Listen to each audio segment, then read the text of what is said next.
thank you everyone for joining us today. And we're going to dive right into questions and conversations. But actually what I wanted to start off with was a quote from Gianni Versace, of all people, who said that he didn't think his clothes were sexy and that he would be very rich if he could make sexy clothes. So considering both of your points of view, both your designs and also, obviously, Liz, your, I don't want to say your background, but your position as a kind of sexual anthropologist is how I always kind of think of you. I wondered, do you guys feel that clothes can be sexy, and what is it that makes clothes sexy? The person makes it sexy. I think the person's feeling of themselves as a sexual being makes something sexy, right? Because whether you're, you know, in a nun's habit, that's probably super sacrilegious to say, but Bob Mackie actually made a great sequin cocktail dress nun's outfit. It was backless. You know, or something like I'm wearing latex right now, but Christopher's fully covered up, which is like a nod to, like, you know, sex wear, but in a modest sense. Yeah. I honestly think as well it's the person. I think when you look at Liz, she's wearing a latex blouse, but also it's the way she's wearing it, it's the way she's carrying it. And then looking at Gianni, like, for me, he was like one of the best. He did sex very in your face, but he was such a quiet man. But it's always the quiet ones you have to watch, obviously. But his clothes to this day has inspired so many people. Then I think of like the rawness of Helmut Lang. There was so much sex there too. But it was so definitely put out and staged. Or Mrs. Prada. She's always talking about femininity, but always there's an undertone of something wrong and sexual. So I think you need to put it out there in a really fresh way and not be so deliberate. And I think that's what I like to do, and something new, or to give someone what they don't know, what they want. And I think that's what sex is good at. I think there's also so many kind of different interpretations of what sexy can be. You know, you could say that you're dressing someone to look naked, and that's sexy. But you could say you're dressing someone to kind of go to war, and that could be sexy as well. So again, it's the person wearing it and also the person kind of beholding it. Right, because we all have a sexuality and a sense of sexuality that's as individual as our fingerprints. So what I think is sexy is totally different than what you do. Yeah. And I mean, or you could be a sapiosexual and think that brains are sexy. Yeah. And that could be the real turn on. I wondered, Liz, in terms of your interest, what came first? Were you interested in sex first or in fashion? Definitely sex. I used to steal my father's Playboy magazines when I was a little kid, and was just super fascinated by sexuality, was always reading about it. And I got into burlesque, which I wrote my first book, made my first film about the last generation of American burlesque queens, through collecting the costumes, but it was really because of the interest in pinup and sexuality. So yeah, sex has been the through line, but clothes are a really great way to study anthropology, as you say, or study cultural history, because they're the most intimate part of the way we express ourselves. And there is also that interesting thing, as you said, with burlesque, that for me it's very much that kind of point where sex and fashion meet. It's kind of an intermingling of both, and it's about undressing, and you have to be dressed to be able to undress. But even prior to that, like if you look at Victorian era bloomers, you know, which are quite covered up, but then you have the little slit in the arse, you know, or in Japan, you have like very layered kimono with just a sliver of neck showing, you know, or when the ankle, you know, when the ankle was first shown, that was very shocking. I suppose growing up in Scotland, very Catholic background, there was always so much guilt attached to sex. But then luckily my dad married a Protestant woman, so that all went out the window.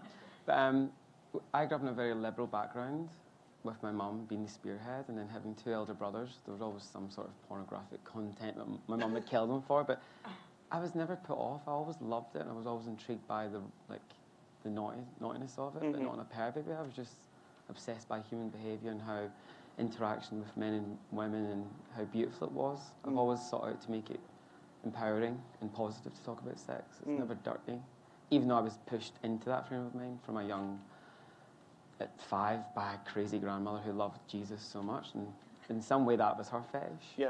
So, and like in many other Catholics.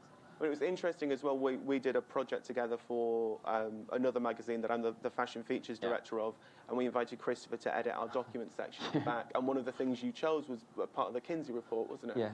I love what he did and what he's done for the world and for obviously sex education, and it's truly groundbreaking. But he had so much shame attached to that, and so many people doubting him, and like literally what he did, he set, I mean, the standard forward for other doctors and scientists to really think about sex in a great way, and as human behaviour, it's in every part of our existence. So why shouldn't we talk about it more freely, and why is there still shame attached to that? I still don't get it, but I think we like to judge as human beings, and that'll never go away. But Kinsey was, I mean, what he did, it was just groundbreaking. In terms of sex, is sex always kind of, are you always designing with the idea of sex? Is that always something you're examining in what you do? I mean, I work very closely with my sister Tammy, who you know, you've met her very briefly, and we're always setting out to do like a new standard of it, or like to do something completely different from the last season, not be so literally, I mean, it can be vulgar, but in a really good way, or you juxtapose mix it together, like, so it can be pretty, but it can also be really quite tacky. So we always do those different elements and mix them together to create like a new cocktail of something that you've never seen, or you might think it's disgusting, but that's also a great reaction to it, because at least it's challenging your brain to think, oh, well, maybe not actually, and maybe that is okay. And I think that's, as human beings, I'm always learning, and I love to hear people talk about my clothes. I love how Liz is owning this right now, but she's so provocative and competent, and I love to see women be empowered by clothing. And even to this day, like, there's so many men and women in this room, but I've been to cocktail parties where women are still being judged for what they're wearing. It's too short, it's too tight, but I'm always like, there's no such thing as good or bad in my ideal world. It was just, or bad taste, it's just different, and we need to embrace that. Well, there's that saying, the only bad taste is having no taste at all. I mean, I love bad taste. I love bad taste. It's great. But I think it's also, I find it very interesting that there's this whole idea that kind of sexualized clothing is bad taste. You know, like kind of a red lace dress, which is all these kind of signifiers of sex, is seen as something that's bad taste. Well, that's because we're afraid of sex, but at the same time, for the fashion industry, I think has a great big responsibility to talk about this, because what we're doing and what the fashion business is doing is selling a fantasy, right? And a lot of it is selling sex, but then we're not allowed to talk about it. I mean, so much of the stuff that we do on our site, I mean, speaking of Catholic shame, we have a lot of sex-positive Christians and Catholics. We're sex, health, and consciousness. We cover a lot of religion and spirituality, because how do you learn about sex? From your religious and cultural upbringing. And these ideas are put into you very early. Also, you can't wear, I mean, my mother, I wasn't allowed to wear strapless dresses. You know, she was like, you're going to be standing around all night trying to pull your top up. You know, you have no boobs anyways, like when I was 13. So these things that, like, unconsciously even our parents tell us as kids about what we can or can't wear, all these rules.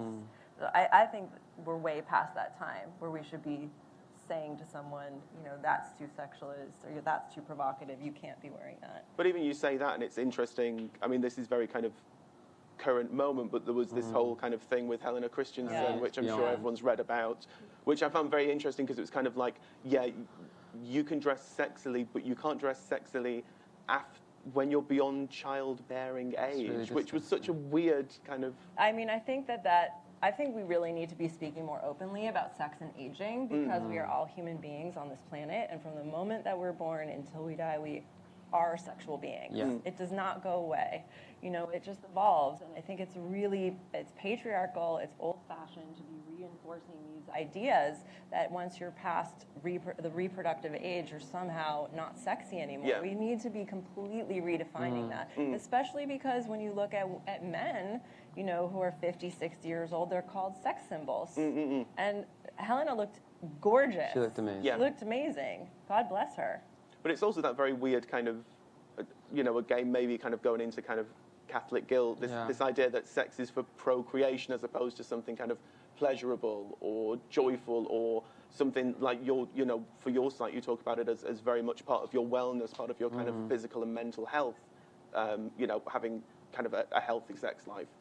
feeds into all of that. I mean, I don't know, like, how many of you are familiar with the celery juice trend? Have any of you heard about this? Like, I'm from California, and everybody, I mean, you go to the market, and they're sold out of celery. And they're like a premium on celery, because everybody's saying, celery juice is the new thing, and it's going to change your life, and it's going to cure cancer. So if we're so concerned about what we're putting into our body, and, like, wearing these beautiful clothes, why are we not addressing our sexuality? Because sex is not something you just do with another person. It's your life force energy. It's your creative energy. It's part of what empowers you. It's still taboo, and it's really quite shocking in this day and age, especially what's happening in the media. Obviously, Helena, like a woman of her age can wear whatever she wants in my eyes, and why should she be judged for it? And also, it's not a bad thing to say she looks sexy. What's wrong with that? And nowadays, men are scared to do these things because of obviously what's happened in recent times. But more so, women are doing it to other women, and I think that's quite shocking. Because I think you should basically be like, she looks amazing. I wish I was Helena Christian. I wish I had that, and I had that. And I wish I'd done that. What a historic model, and what she's done for the industry in a positive way. So why has she been shamed? I don't know. But it's interesting you bringing up the whole kind of cultural moment, Me Too times up, because I found it when we proposed this talk, I was kind of thinking about your collection. I'm like, oh yeah, Chris Kane, it's all about sex. And then I kind of looked through and I was like, yeah, it's kind of always there, but the last 4 collections you did have been kind of incredibly sexualized in a very interesting way. So there was a collection around, and I won't teach you to suck eggs, but there's a collection around Cynthia Payne, who was a kind of suburban British brothel madam in the 1980s. Completely, and she had a brothel where all the MPs and royalty would go, and they made a film with. It was just a great. I remember being fascinated by as a kid. A total outsider, but that's what I love. I love these characters, these people. They're not the obvious people to look at, but she was groundbreaking how she looked at sex and how much fun you could have with sex. And these men are obviously in different societies, upper class, way up there, and they treated women differently, but they actually wanted to be spanked and touched in a different way, and that's a good thing. Again, she brought that forward and was almost put to prison for it.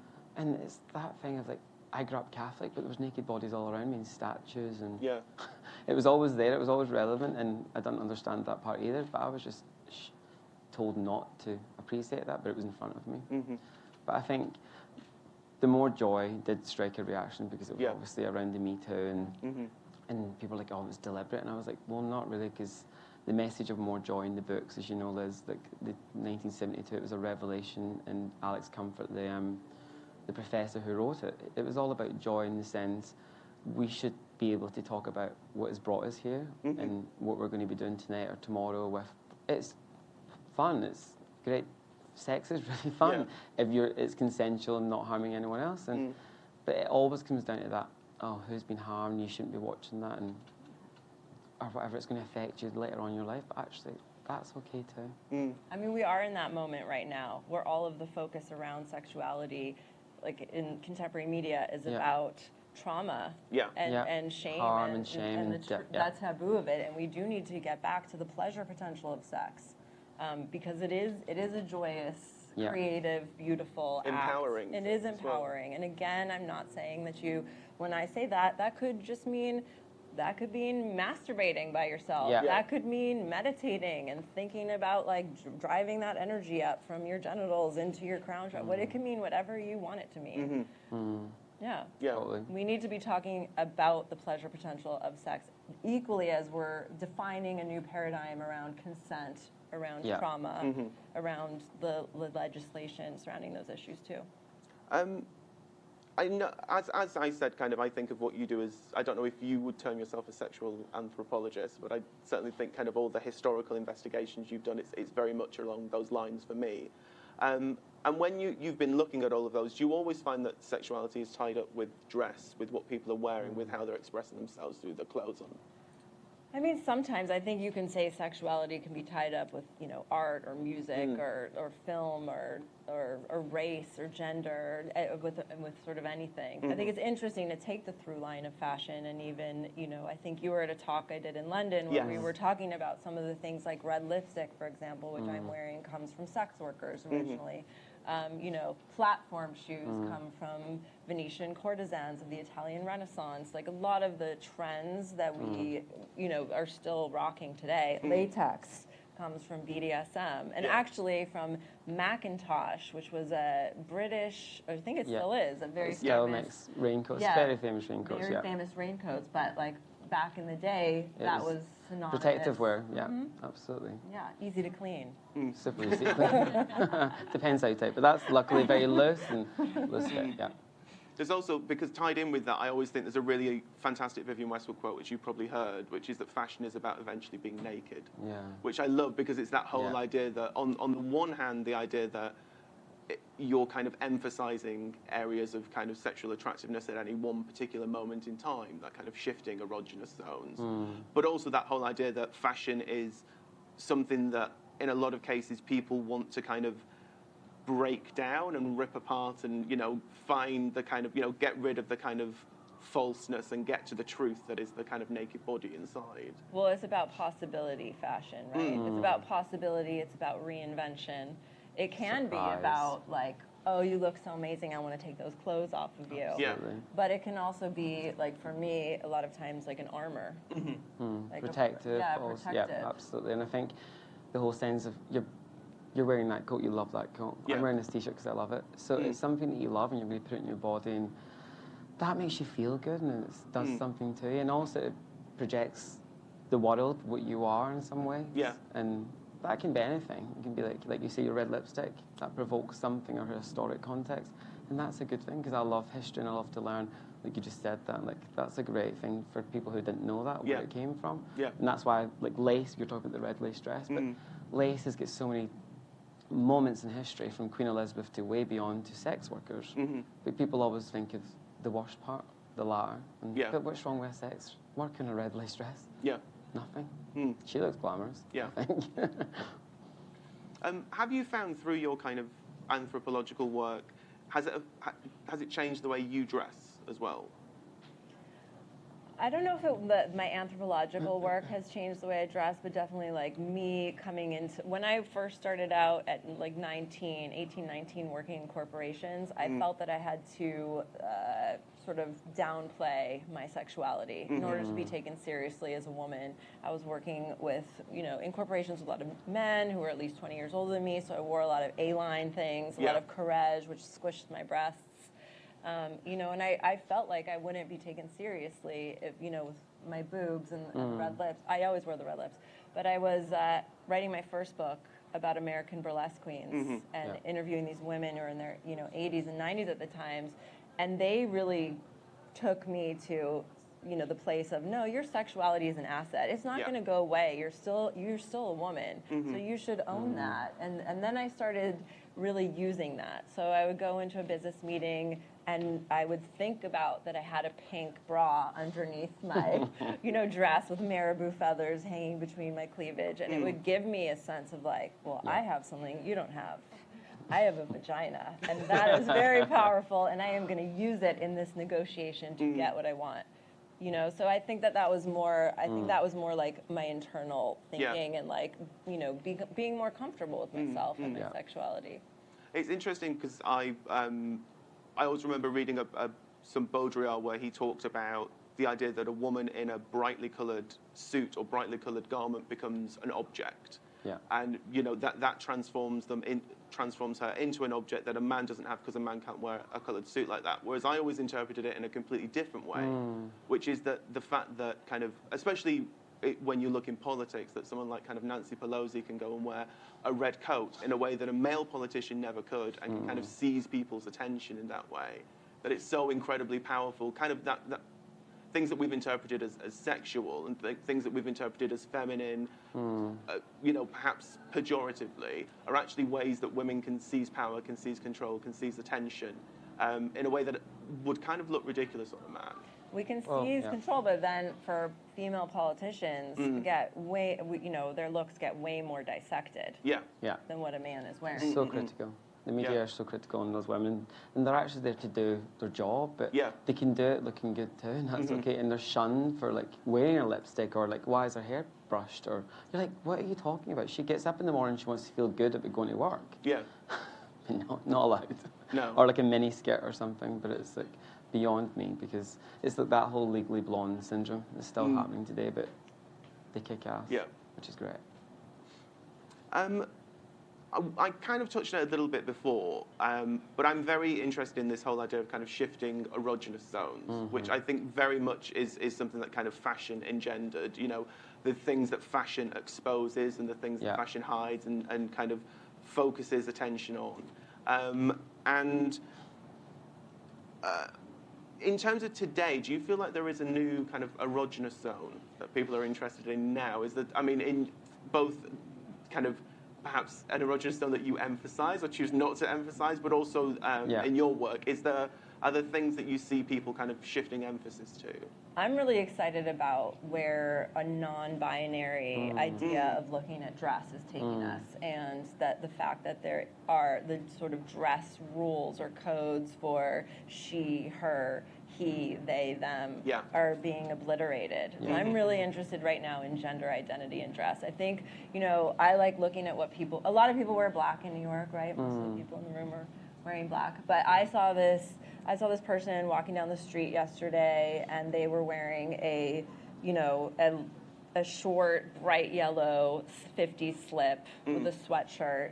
And I wouldn't have seen a man wearing that 5 years ago in New York. And like that really excited me. That's really progressive and brilliant, and gives you energy looking at that, because you know they're liberated from doing so. But I think it's like, I love every part of the body, especially working with models all the time, and you see it in the runways. It's like they're physically perfect, but then so also as a normal woman in the street, she's also in my eyes physically perfect. And when you get those clients that come in who are, because we're always judging, why the model's always so skinny, but they're not. They're just, in your eyes, you're just critical again on women. But the fact is, when you see my clothes, and I mean, Liz is nowhere normal, but she puts on everything and looks great in it. But people would then see that in the runway on a model and be like, I can't wear that. But in reality, you can, because it's all about how you dress it down or dress it up. And everyone is different. Like, that could easily go with jeans or a palazzo pant. Or I mean, it's not all about just because it's latex. But people will just focus on that and call you a, God knows, hussy. Maybe the teeth are the new erogenous. Yeah, that's quite good. Maybe. The teeth, right? I don't know. Maybe they haven't been explored enough yet. I just find that whole kind of, those sort of points of emphasis. Also, the other thing that I find very interesting, and it's quite a weird thing, is the idea of kind of the sexy body and the fashion body, which I think right now are so kind of divergent from what they ever have been in the past. You know, if you look at kind of Dior in the 40s and you look at pinups in the 40s, there's a connection. You can kind of see it. Whereas today, when you look at kind of female models in magazines and then you look at, you know, porno magazines, they're like different species. There's something very interesting, which I think is something to do with kind of society fragmenting and culture fragmenting and people looking at all these kind of niche areas. But, you know, then also I guess it's about when fashion is translated from an image through to reality, that's when it kind of gets that kind of sexual charge. Yeah, but I think we're also in a place of revisiting, like, who makes these rules about what's fashionable, and including sizing, too, right? And, like, there is no normal. You know, there's no, this idea of normal, like, who created this? Are these people are we in, like, ancient Greece, and there's some gods sitting up in the sky, like, putting down their dictum? I think now what's so great about the democratization of fashion and the internet is, and what you said is niche or fetish, is that it's actually not that niche or fetish. Now we're connected globally, so you know what you type in on your porn search history, there's actually like millions of people around the world that are typing in that same thing. And talking about fetish, people love so many different things that you've never heard of and you could never imagine, and that's great too. Like balloons. Well, that was your last collection, wasn't balloons, it? People, and they do lots of great things with balloons, or like throwing themselves downstairs because they get sexual gratification from that. Or pie in the face. Sploshing. Getting pie in the face. So, like, or foot like, what's not to love about these people? Foot fetishes. Or shoe fetishes, which is that whole thing of where it doesn't matter if there's a foot in the shoe, it's just like, it's actually the object. I didn't realize that I posted a lot of pictures of my feet on Instagram, not by, you know, any design, until I started getting a lot of direct messages from foot fetishists. DMs. X-rated. What was it? Because as we just said, kind of your last collection was a lot around kind of sexual fetishism. There was a lot. There was the kind of lunars, which are the balloon. Yeah, sploshers. And also the rubbers. Yeah. Yeah. Where did that, was it a natural evolution of a little bit. collections? But then obviously you start digging deeper and deeper, and like you say, you can literally Google anything these days. But I'm an old-fashioned person. Well, I will go to a library and go through books, and you find all these amazing video archives and all these amazing erotica. So it's like the unknown has always intrigued me, and that's what I'm always investigating. And the world of sex is literally everyone finds something else attractive to what you would find attractive, and that's great. But the lunars are good. There's some really good images. It can go really extreme where you're like, okay, shut the computer. Do you feel, I guess connected with that, because I was very interested that at this particular cultural moment, your last 4 collections have been super sexualized. Do you feel that alongside this kind of this antsiness about sex, and also this kind of shifting of power around sexuality, do you think there's kind of a puritanism coming in about sex? Do you feel that people are becoming more withdrawn about talking about sex? I mean, sitting from a place where I have a company called the Sex Ed that's all about having these conversations, I'd say no. I mean, I've been in this field for over 20 years, writing books about sex. I worked for Planned Parenthood, and it has been an uphill battle until now.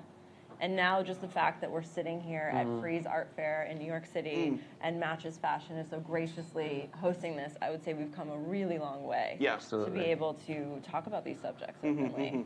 So I feel very positive about where we're going. Yeah, I mean, of course, there's going to be extreme reactions, and then politically in this country, there's a lot of things that we have to do to fight, like the attack on women's reproductive health, both here and around the world. But don't you think? But the great thing is that that's being heard. It's that people are fighting that. It's not, and it doesn't feel like it's very few people. It feels like there is a mass movement against these, against people in power abusing their power, and that's what it is. It doesn't feel like it's it doesn't feel like it's a small group fighting a larger group. It feels the exact opposite. And that's again where the internet comes in, where social media comes in. And one of the good things about that is that you find like-minded people. So you're not in a small town feeling so alone, like questioning your gender, questioning your sexuality. You can go online and you can immediately connect to someone who looks like you, or who is going through some of the same things you are. Especially, like I mentioned, the Catholic background, that'll still be with me to the day I die, but it's helping me get through it, and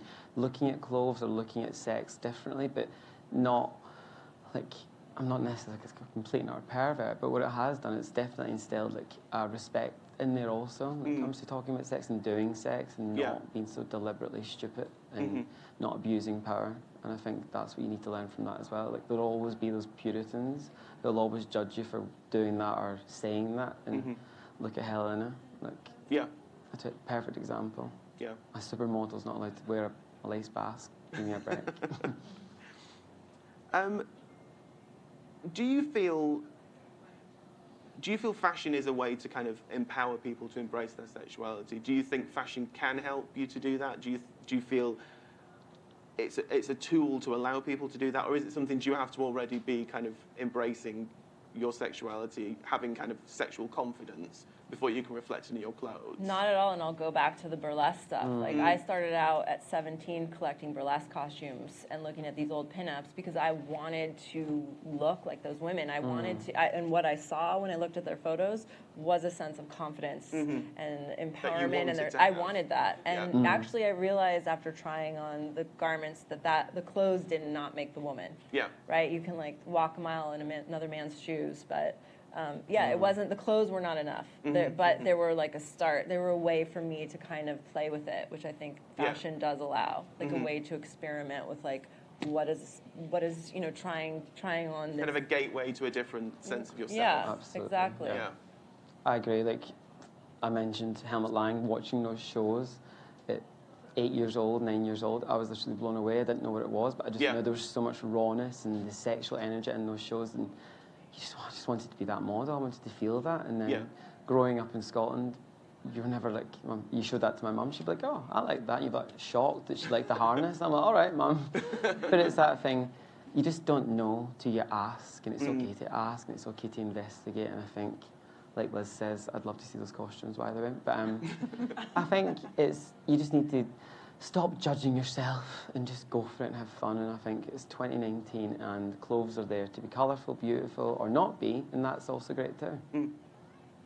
Thank you both very much. I think we're now going to see if the audience has some questions. Oh, there's a lady there, hand up straight away. Thank you. I have a question for each of you, same question. We're talking about sex and revealing yourself, but this seems to be a moment where it looks more progressive to cover up, at least as that's gone beyond niche. And I wanted to ask if you had an opinion on why that would be. I'm looking at that rack over there and the one behind you, and it's almost treacly. I don't know if it's serious or if it's not serious, but the idea is cover up. Why now? But that's actually always been like going back to the burlesque striptease. They were wearing like full evening gowns with 12 pieces. So the whole idea is like it's a tease of what you don't see. And again, in kabuki theater, like geisha culture, it's also again what's covered up, what's not shown. So it's about like your imagination. Yeah, and you mentioned the Victorian era, like people were wearing underskirts and petticoats, but they were completely covered. But that was quite sexy back then because it was forbidden. So sometimes the forbidden's just as sexy as the all out. Or that kind of imagined revelation. Yeah. Yeah, but you're aware, you're noticing that there's a tendency, especially right now, to offer dresses that are severe. And is there any other reason? I don't know. Like it's personal choice. I like to do like a mix. So I do like high neck. It'll be short and it's quite modern, like or covered, or vice versa. But I mean, I've got so many friends who are designers, and I would never question what they do in the sense. But like Erdem does a great frock and it's phenomenal. But it's like I would never not say it's not sexy because it's who's wearing it makes it what it is. But is it reactive when people adopt that? I don't think so, because it also can be a question of your faith. Yeah. You know, maybe your faith calls for more conservative dress, and that does not mean that you're not a sexual being and that you don't express your sexuality in some way. And I actually am really interested by that trend. But it's not just a trend, though, because it really is part of a cultural heritage, too, when you're talking about conservative dress. And I don't think we need to say that someone who's dressing in a more conservative or adhering to a certain religion cannot also express their sexuality through that. No, I wouldn't. But I wonder, why are you particularly interested now in that trend? I don't think anything in fashion is new, to be honest. Just like there's not only like 7 storylines in the world when it comes to books or films, music. We're all just kind of like reinventing things over and over again. You can give it so many but you can give it so many reasons. You know, you could argue the rise in the importance in the fashion market in the Middle East. So everyone, so there's a reflection of Middle Eastern faith across fashion as a whole. You could argue that because last season dresses were short and revealing at the top, now they're going to be long and covered up. There's that whole idea that, fashion is only new in comparison to that which has just ceased to be fashionable, which is one of my favorite quotes. Why you are particularly interested in that trend at the moment? I don't think I'm particularly interested in this trend at the moment. I'm just really interested in giving more, respect and space to the idea of spirituality and faith and religion within our talking about, in our liberal world of talking about fashion and trend and sex. I think there's a lot of space for it, and I think there's space for it to be integrated into this conversation. I agree. There's room for everything. Yeah. It's a big world out there. And I would never call you trendy. You're way ahead of trendy. Have we got any other questions at all? That was just a compliment. I think what you've done and drawn attention to both of yourselves in place is. I don't have a question. I have a compliment. I think what you've done, bringing attention to things that aren't necessarily, more joy, more sex, more, is amazing. And Thank being you. a collector of you, and then the antithesis of Erdem, Yeah, covered up, no. uncovered, or in your face. It's always who you are. So dress for who you are and feel sexy. But it's like where he goes is probably in the same lines as where I go as well. He researches and it goes to dark places, but then he does what he does. So it's again very objective. Like you can't. Like, it's just interesting hard when to he did say. the collection around I can't remember what they were called. Erdem did a collection around 2 Victorian transvestites. Yeah. This season that's walking around right now. Yeah, and you know, if you looked at a kind of a floor-length floral dress on a woman, you wouldn't realise that. But you know, he had men in the show wearing women's clothes, and I think that's very interesting that he can have. You know, he's actually joining in this kind of conversation. It is. It's that you're in the same place. Yeah. Well, it's how you put it. He's a really close friend of both Christopher and I, and he loves to tell me, I made a really sexy dress for you, and then I'll try it on, and it's like, up to here. It's like in the Age of Innocence, where he just pulls back her skirt a little bit, and it's like right on the wrist, and it's like the most sexy moment in cinema. He's so turned on by that, but it's that thing. I think you need to be more radical than ever these days, and I remember Louise Wilson telling me that you just need to push boundaries and go for it, but be radical, and also fuck things up a bit as well, because I think that's the fun part, and not take yourself too seriously. But Louise was the most, pusher. She would push you down places you'd never been before. And But you're going to say flight of stairs. Yeah, that as well. She probably did do that. Get her kicked. Yeah, thank you. Thank you. Oh, I think we have one more. Run. You brought up the unisex dressing, or genderless, or non-binary, or androgynous, or whatever we want to call it. I've noticed that with clothes that are labeled as like unisex, they often can be a bit sexless, very drab and shapeless, although of course the wearer can make it sexy. But do you think in fashion, is there like a fear of making unisex or non-binary clothing sexual the way that we would make women's wear clothing sexual, or is this just like a new area that we haven't quite figured out yet? Well, actually, there's an Austrian designer called Rudi Gernrich, who in the early 1970s made a collection called the Unisex Collection, and that was very provocative and sexy. This is the same designer who made the topless bikini, and he also made a pubikini, which he sold with green hair dye, by the way, which was very ahead of his time. So, like, then you didn't see it for a while, like, after that sort of 70s, early 70s, so at the tail end of the late 60s free love movement, and then you had, I think a big influence was AIDS.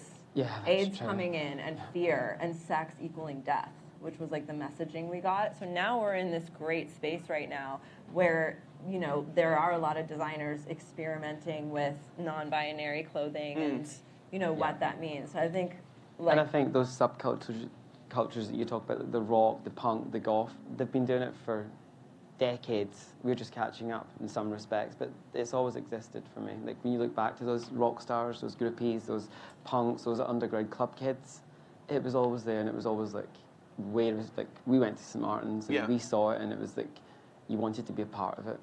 We tried, but some people did it really well. I didn't try that well, but do it that well. But yeah, I think it's always existed. Yeah, Jimi Hendrix and David Bowie and Mick Jagger, they were all wearing like so-called women's blouses, and because they were cooler. But they were having sex with women, but and they were perceived as but they were perceived as a sex symbol. And women loved that, how they were dressed as these very provocative outfits that women would wear. Because then they could trade clothes. Yeah. Sure. I still think at the moment there's I still think people very much gender clothes. It's still very much women's wear, men's wear. Yeah. But the really interesting thing, I think, is this is a woman's prawn coat. I've always worn women's wear since I was like 12, 13, and when I would go into a department store in the women's section, I was also interested at looking at the clothes. When I went in the mid-90s, number one, first question, are you lost? Do you need to know where the men's department is? People don't ask you that anymore. No. And I find that very, very interesting. And someone did ask me it about 6 months ago, and I was so offended. I just couldn't believe anyone would be asking me this. In this day and age, when it's become really normal for kind of suburban guys to be wearing girls' jeans. I think it's very, very interesting, especially with this young generation of people, who are incredibly politically aware, incredibly sexually aware, incredibly sexually open in terms of gender identities and things like that. It's really quite extraordinary compared to kind of when I was growing up. Don't know if it's the same with you both, but I find it really interesting. I went to a high school where boys would wear, skirts to school, and I remember it being like a big deal at the time. I went to a school in a town where that was not the case. And the rest of the town was like, football players and, so I think now there's so much. Just the fact that this person I saw on the street yesterday wearing this beautiful yellow slip is able to walk around freely, granted, this is like downtown New York City, without fear of violence. Because, remember, that's still the case in much of the world and much of this country. I had to sneak around bookstores in Glasgow to find the Avedon books with Janet. In those pictures, they still send shivers down me, but it's that thing of if I was caught reading that book, I'd probably be beat up back then. But nowadays, kids take everything for granted. They don't understand where it was and how it came to today, and they just move next. So they are extremely lucky in that sense, but still you have to reflect, for me personally. I think that's a good point to end on. So thank you all very much for joining us, and thanks to both of you. Well done, that's good.